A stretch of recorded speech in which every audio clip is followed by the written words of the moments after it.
Nosoka fanandroany zoma tamin'ny fomba ofisialy ny fankalazana ny hetsy-patsiarovana ny faha-7 taona ny tolom-pahafahana tamin'ny 7 marsa 1770.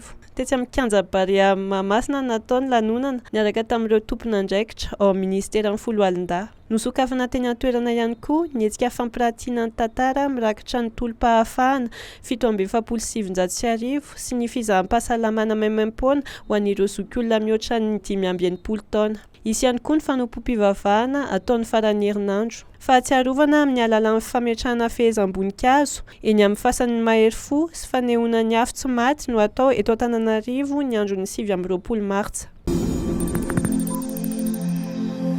Hobe ny rotsakorana eto Analamanga manomboka rahampitso Sabotsy. Nahazo fampitandremana amin'ny loko mavo amin'ny habetsaky ny rotsakorana ny faritra Analamanga sy Vakinakaratra. Iverina ny ora-pahavaratra saingy manerana ny nosy manomboka androany zoma raha ny vinavinan'ny sampana mpamantatra ny toetry ny andro. Tombanana ho betsaka ny rotsakorana ho an'ny ilan'ny atsinanan'ny Analamanga sy Vakinakaratra manomboka rahampitso Sabotsy.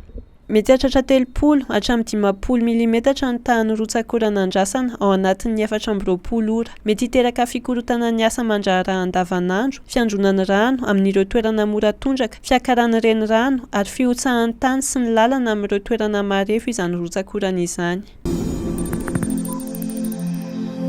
Mbola mitohy hatrany ny asa fanamboarana ireo ampahan-dalana maro amin'ny lalana eto Antananarivo renivohitra amin'izao fotoana izao hoy ny ministeran'ny asa vaventy. Nidina nijery ireo ampahan-dalana mbola ahitana fahasimbana ny ministry ny asa vaventy Richard Théodore Rafitson niaraka tamin'ireo mpiara-miasa teknisiana eto amin'ny ministera. Anisan'ny nojeren'izy ireo ny manodidina ny Mahamasina, Anosy, Ampefilo, Andohalo, Ambojatovo, Mozole, Sapanana, makany Antanimora sy Ampasanimalo. No mafisin'ny ministra fa mila entitra ny fanaraha-maso ataon'ny ministera amin'ireo asa tanterahin'ny orinasa rehefa mandeha ny asa fanamboarana. Miisa 720 ireo toeram-pamatsian-drano ao anatin'ny faritra Anosy raha ny fanadihadiana momba ny rano, ny fahadiovana sy ny fidiovana izay atao. Tafiditra anatin'ny politika ny fitondram-panjakana mitodika amin'ny fampitomboana ny fanatsarana ny kalitao eo amin'ny sehatry ny rano, fidiovana sy ny fanadiovana mifanaraka amin'ny drafitra fampandrosoana ny faritra Anosy ny fanatotosana ity fanadihadiana ity.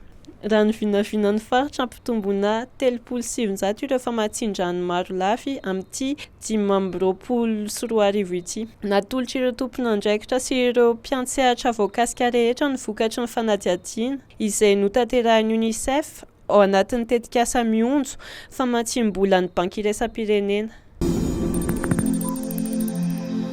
Hiazo an-tanànan'ny LOCMA ny Barean'i Madagasikara hiatrika ny lalao hiaonan'izy ireo amin'ny Ghana ho an'ny andro fahaenina amin'ny fifanitsanana hiatrehana ny amboara eran-tany 2024. Ny alatsinainy izao moa no tanterahina ao an-toerana ity lalao ity. Mitana ny laharana voalohany vonjimaika hatrany moa i Madagasikara ao amin'ny vondrona I misy azy tao aorian'ny Faresen'ny Comore nanoloana ny Malio malalaka misy alina.